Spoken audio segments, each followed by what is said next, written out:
Buonasera, benvenuti alla TG Sicilia, vediamo i titoli di questa edizione. Voleva parlare della denuncia, questa la versione fornita da Santino Bonfiglio, l'uomo che ha ucciso Daniela Zinnanti a Messina durante l'interrogatorio di garanzia. Compare in procura come testimone la vicepresidente dell'antimafia regionale Bernadette Grasso, ascoltata nell'ambito dell'inchiesta tra mafia e corruzione che vede indagato l'ex manager Iacolino. Intanto resta alta la tensione nel centrodestra. Schifani, assediato dai suoi stessi alleati, prende tempo prima di convocare un vertice di maggioranza. Le opposizioni chiedono la fine della legislatura. Racket, l'allarme di Assoimpresa a Palermo, episodi preoccupanti, serve una reazione civile forte. Per il presidente dell'associazione Cosa Nostra sta rialzando la testa cercando di imporre il pizzo a tappeto. Secondo un report di Save the Children, a Catania invece il record di minori accusati di associazione mafiosa. Niscemi, in Commissione Ambiente l'audizione del capo della Protezione Civile siciliano che ha ricostruito le cause del dissesto e indicato le possibili soluzioni per la messa in sicurezza dell'area interessata dalla frana. Maxi traffico di carburante dall'est Europa, mascherato da liquido, esente da imposte, sequestrati oltre 200.000 euro e 400.000 litri di gasolio. A Palermo è esposto per la prima volta un ritratto del 1895 dedicato a Franca Florio, protagonista della Belle Époque siciliana. Il dipinto riemerso da una collezione privata. Calcio Serie C, il Catania guarda la sfida con l'Altamura contro i pugliesi. Toscano fa rientrare Quain in mediana. L'obiettivo dei rossazzurri è riprendere a correre per recuperare fiducia in vista dei play-off.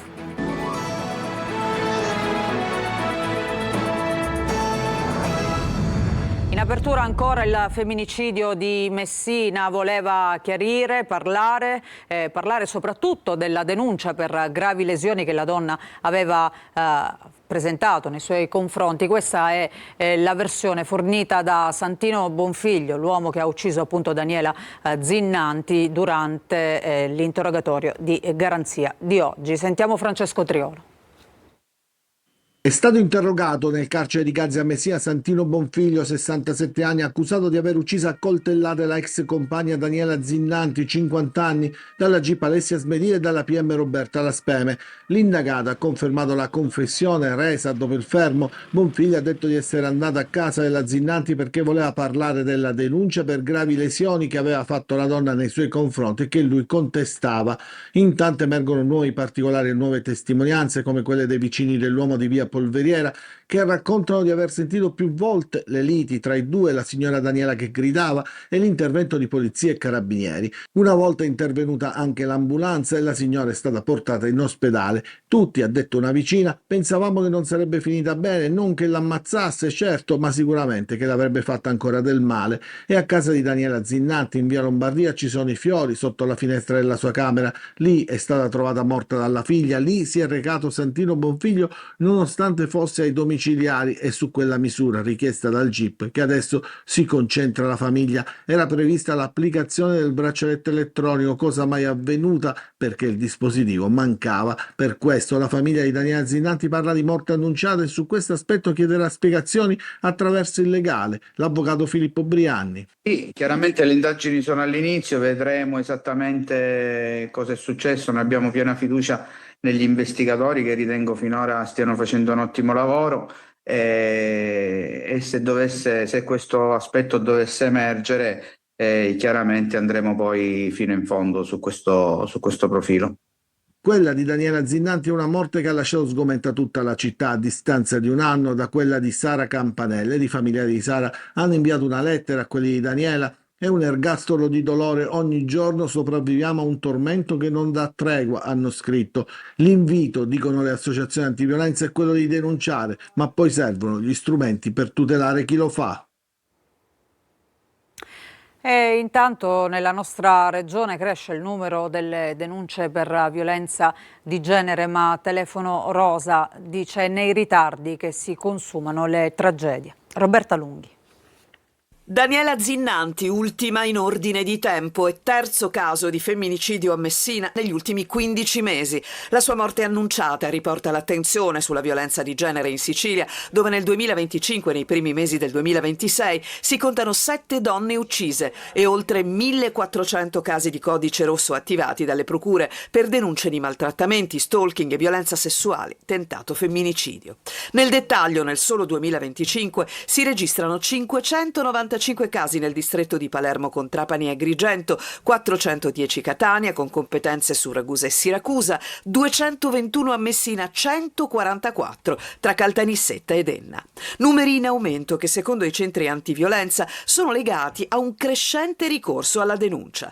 Tuttavia oltre il 70% dei femminicidi è preceduto da violenze già denunciate e in questi casi, come quello di Daniela Zinnanti, il braccialetto elettronico che doveva esserci e che non c'era sarebbe stato fondamentale per la sua vita. Ci chiediamo come mai, nonostante gli strumenti che abbiamo a disposizione, questi non vengano applicati con tempestività ed efficacia.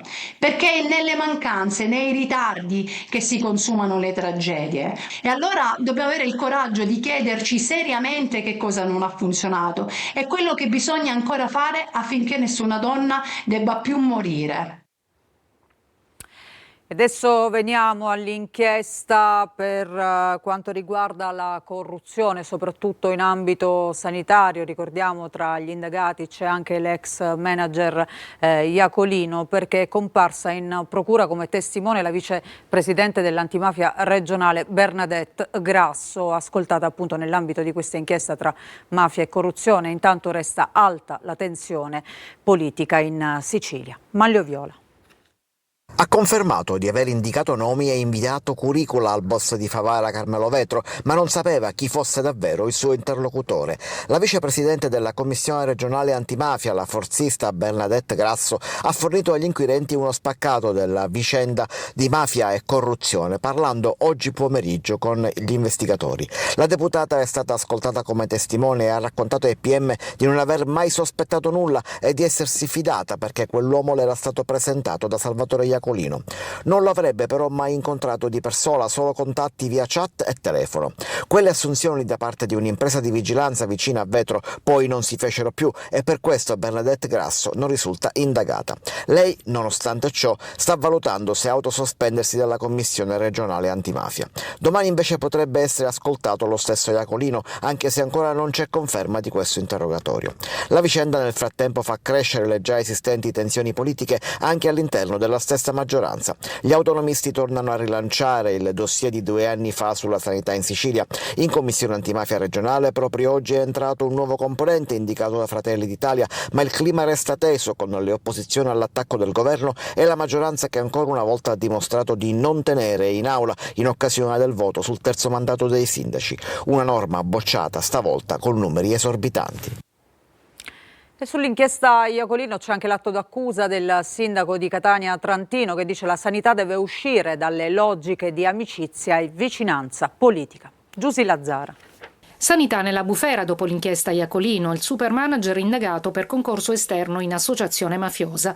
E arriva l'atto d'accusa del sindaco Enrico Trantino che non le manda a dire. Evidentemente sintomo di inefficienza. Se noi ancora una volta subordiniamo l'accesso alle strutture di vertice, all'amicizia, al comparaggio, alla vicinanza politica, è chiaro che non avremo mai una sanità che sia soddisfacente, ma che soprattutto che venga percepita come soddisfacente. L'indagine, che ricostruisce anni di mazzette grazie alle intercettazioni ambientali che hanno ripreso il dirigente della regione Teresi intascare soldi e baciare il boss Vetro, restituisce le dinamiche di certa burocrazia regionale. L'inchiesta per me costituisce solo un campanello ulteriore d'allarme rispetto alla disinvoltura con cui alcuni soggetti danno confidenza a gente a cui io non rivolgerei neanche la parola, ma mai come soggetto politico potrei permettermi di, se è vero quello che ho letto, di agevolare pratiche loro o comunque di inserirli in contesti lavorativi. E adesso c'è bisogno di un cambio di passo per un reale cambiamento a partire dalle logiche della politica. A Palermo è allarme racket. Sentiamo le parole del presidente di Assoimpresa che dice in città episodi preoccupanti, serve una reazione civile forte. Marco Gulla. In Sicilia è in calo il numero dei minori segnalati per rapina e associazione per delinquere, ma preoccupa l'incidenza per associazione di tipo mafioso, la più alta in Italia. Lo si evince dal rapporto Disarmati di Save the Children che prende in esame il primo semestre 2025. Nei primi 6 mesi del 2025 i minori denunciati o arrestati a livello nazionale per associazione mafiosa sono 46, a segnalare un possibile preoccupante aumento rispetto al 2024 quando sono stati 49. Dei 46 a Catania se ne registrano ben 16, un dato significativo. A Palermo invece aumentano i minori segnalati per estorsione, mentre calano leggermente a Catania. Nelle 3 città, Palermo, Catania e Messina, calano anche i reati di associazione per delinquere. Aumentano invece i minori denunciati o arrestati per porto d'armi a Palermo, 46 nel 2024, 13 nel 2014. A Catania invece 16 nel 2024, 11 nel 2014. Un'istantanea che preoccupa e che evidenzia come nell'ultimo decennio sia cambiata l'intensità e le modalità della violenza agita dagli adolescenti, più immediata, visibile, condivisa e amplificata anche attraverso i social media. E questo non era il servizio appunto che avevamo lanciato, ma faceva riferimento a questo report di Save the Children appunto che certifica che a Catania c'è un record di minori accusati di associazione mafiosa. A Palermo invece aumentano quelli accusati di estorsione, numeri che certo non incoraggiano. Se la regia è pronta per mandare il servizio, se no andiamo avanti con la prossima notizia. Allora sì, siamo pronti, allora rivediamo appunto il servizio con le parole di Assoimpresa. Prima l'incendio in un parcheggio di via Saetta che ha distrutto 4 furgoni posteggiati, poi il rogo che ha danneggiato un escavatore in viale Medeo d'Aosta, infine sabato scorso un nuovo raid contro una tabaccheria di via Messina Marine. Intimidazioni dalla radice mafiosa nella zona orientale di Palermo. Questa mattina a Buongiorno Sicilia ospita il presidente di Assoimpresa, associazione che da anni dà un supporto agli imprenditori taglieggiati dalla mafia. La pressione del racket è tornata a essere una pressione forte, ma Assoimpresa e quindi le associazioni hanno risposto con un tono deciso e anche le istituzioni. Abbiamo detto che nessun imprenditore verrà lasciato solo davanti alla propria saracinesca. Secondo Attinasi sarebbe ormai chiaro che nella periferia orientale della città Cosa Nostra sta rialzando la testa attraverso il racket delle estorsioni e chi si rifiuta di pagare subisce pesanti conseguenze. Serve una vicinanza anche politica e burocratica. Chiediamo tempi rapidi per i risarcimenti e una presenza costante dello Stato nei quartieri della zona est di Palermo, che è dove si stanno verificando questi fatti. Dobbiamo dare fiducia soprattutto a chi ha deciso di resistere e di chiedere un aiuto. Non bisogna avere più paura, bisogna affidarsi alle forze dell'ordine e alle associazioni affinché si possa in qualche maniera debellare questo sistema. E poi c'è un altro problema al quale non si riesce a trovare ancora una soluzione definitiva, cioè la violenza in corsia, che purtroppo non accenna a diminuire. L'anno scorso oltre 23.000 medici e infermieri sono stati coinvolti in quasi 18.000 episodi di aggressione. Sono alcuni dei dati della relazione annuale dell'Osservatorio Nazionale sulla Sicurezza degli Esercenti nelle professioni sanitarie. Le aggressioni sono soprattutto di tipo verbale, in un quarto dei casi sfociano in attacchi fisici. Gli aggressori sono prevalentemente i pazienti e il sesso femminile è il più colpito. I professionisti più frequentemente aggrediti sono gli infermieri, seguiti da medici e operatori sociosanitari. Quanto agli scenari, quello più frequente è l'ospedale, soprattutto il pronto soccorso. La Croce Rossa segnala come i 2/3 degli episodi di violenza si siano verificati invece sull'ambulanza, oltre le 1.000 le denunce. E adesso cambiamo argomento, parliamo di Niscemi. La preoccupazione dopo la frana che a gennaio ha devastato il paese approda alla Camera dei Deputati. In Commissione Ambiente l'audizione del capo della Protezione Civile siciliano, che ha ricostruito le cause del dissesto e indicato le possibili soluzioni per la messa in sicurezza dell'area appunto interessata dal movimento franoso. Gerry Italia. La frana che a fine gennaio ha messo in ginocchio una parte del territorio di Niscemi arriva ancora all'attenzione del Parlamento. Davanti alla Commissione Ambiente della Camera dei Deputati, il capo del Dipartimento della Protezione Civile Fabio Ciciliano ha ricostruito le fasi che hanno preceduto il cedimento del terreno. Secondo i dati analizzati dalla Protezione Civile, le precipitazioni registrate in quei giorni non sarebbero state particolarmente intense. A far scattare l'allarme invece sarebbe stato l'aumento dell'umidità nel sottosuolo rilevato dai sistemi satellitari. Nel giro di pochi giorni il livello di saturazione del terreno è cresciuto rapidamente fino a provocare il distacco principale della frana il 25 gennaio. Durante l'audizione è stata anche tracciata una strategia per la messa in sicurezza dell'area a sud della città. Gli interventi previsti puntano innanzitutto a ridurre la quantità d'acqua nel terreno attraverso opere di drenaggio e ingegneria idraulica. Per poterla ridurre è necessario fare due cose: assistenza alla popolazione, quella che si sta facendo adesso, e poi ovviamente un'attività stabile che deve prevedere la messa in sicurezza del territorio, quindi la riduzione della vulnerabilità, all'interno della quale c'è anche ovviamente tutta quella che è l'attività di opera di demolizione per il riprofilamento geografico della linea di frana. L'obiettivo, spiegano dalla Protezione Civile, non è soltanto riparare i danni, ma prevenire nuovi cedimenti. Un caso che secondo gli esperti riaccende i riflettori sulla fragilità idrogeologica di molte aree del paese e sulla necessità di investire sempre di più in prevenzione e monitoraggio del territorio. Maxi traffico di carburante dall'est Europa mascherato da liquido, esente quindi da imposte, sequestrati oltre 200.000 euro e 400.000 litri di gasolio. Eva Spampinato. Dichiaravano che fosse un liquido bioanticorrosivo, ma in realtà era gasolio e arrivava in Italia da raffinerie dell'est Europa su gomme o su rotaia, utilizzando documenti falsi in cui si dichiarava che quel liquido, 400.000 litri in tutto, era esente da imposte. Una maxi frode tra l'est Europa e la Sicilia, scoperta dalla Guardia di Finanza di Catania, che secondo la procura etnea aveva un meccanismo preciso e ben rodato, portato avanti da un imprenditore di Adrano del settore dei trasporti e dai suoi 4 presunti complici indagati per sottrazione fraudolenta al pagamento delle accise sui prodotti energetici. Nel corso dell'operazione sono stati sequestrati beni per 235.000 euro, oltre a 143.000 litri di carburante, un deposito abusivo, tank container, mezzi pesanti e decine di cisterne. Sequestrate anche 3 società di logistica ritenute coinvolte nel sistema illecito. Per 2 indagati è scattato l'obbligo di presentazione alla polizia giudiziaria, mentre per altri 3 il divieto di esercitare attività d'impresa. A Catania, presi d'assalto numerosi distributori di sigarette fatti esplodere con ordigni rudimentali. Ci sono 2 arresti. Giusy Lazzara. A Catania la polizia ha identificato e arrestato 2 rapinatori per numerosi furti a distributori di sigarette automatici. In queste immagini i 2 rapinatori a giugno sono in azione e avevano preso di mira i distributori facendoli esplodere con ordigni rudimentali per rubare sigarette e contanti.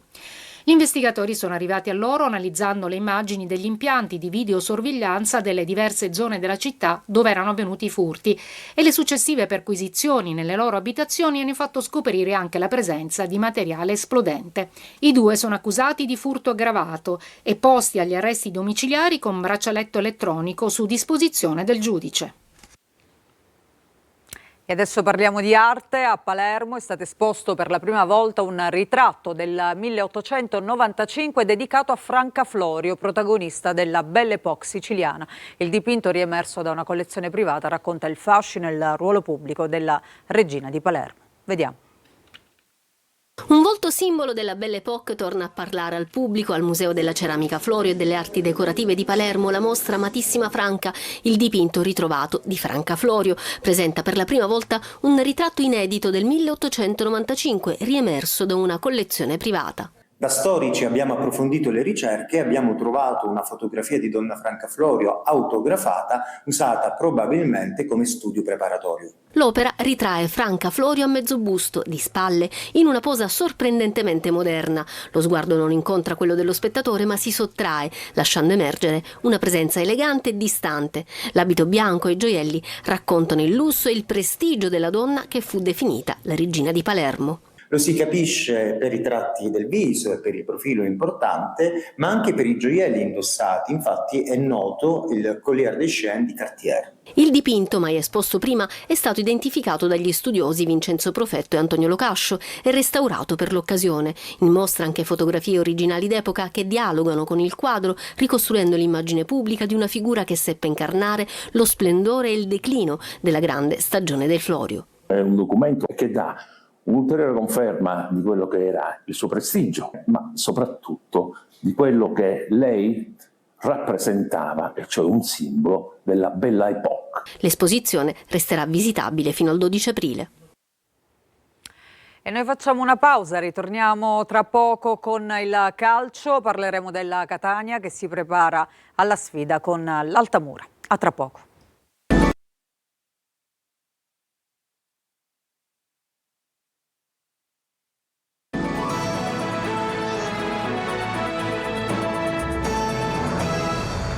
Bentrovati, seconda parte del nostro giornale, adesso il calcio. Il Catania guarda alla sfida con l'Altamura dove rientrerà Quaini dopo la squalifica. L'obiettivo è quello di riprendere a correre per recuperare fiducia in vista dei play-off. Marco Carli. Per riprendere convinzione e per salvaguardare il futuro, il Catania d'Altamura con diretta su Telecolor contro una squadra in corsa per i playoff si gioca tanto, perché conterà la prestazione, quella che non si è vista con la Casertana e che invece aveva soddisfatto nelle gare di Salerno e Benevento nonostante i risultati. E conterà la classifica, perché dopo i 10 punti conquistati nelle ultime 8 partite, il Cosenza è a -5 e tutelare il secondo posto vuol dire tantissimo in vista dei playoff, visto che garantisce l'avvio dai quarti di finale. Una corsa che parte dalla Puglia e dove il Catania non può permettersi di sbagliare un colpo, o quasi, ma l'obiettivo resta lì, con la delusione di aver fallito quello principale, la promozione diretta. Ora c'è il secondo, i play-off appunto. Per la gara con i pugliesi, Toscano confida di aggregare fra i convocati Cicerelli. Forte sta meglio ed ha cominciato la riatletizzazione. Per Casasola tutto ok dopo lo stop di domenica dovuto solo ai crampi. Come Quaini, che rientra dalla squalifica, ci sarà ad Altamura, dove il Catania vuole ritrovare se stesso, quella squadra che magari non ha sovente entusiasmato per gioco, ma che fino a un mese fa era nettamente in corsa per il primato. Facciamo un'altra pausa, ritorniamo tra poco con le ultime notizie.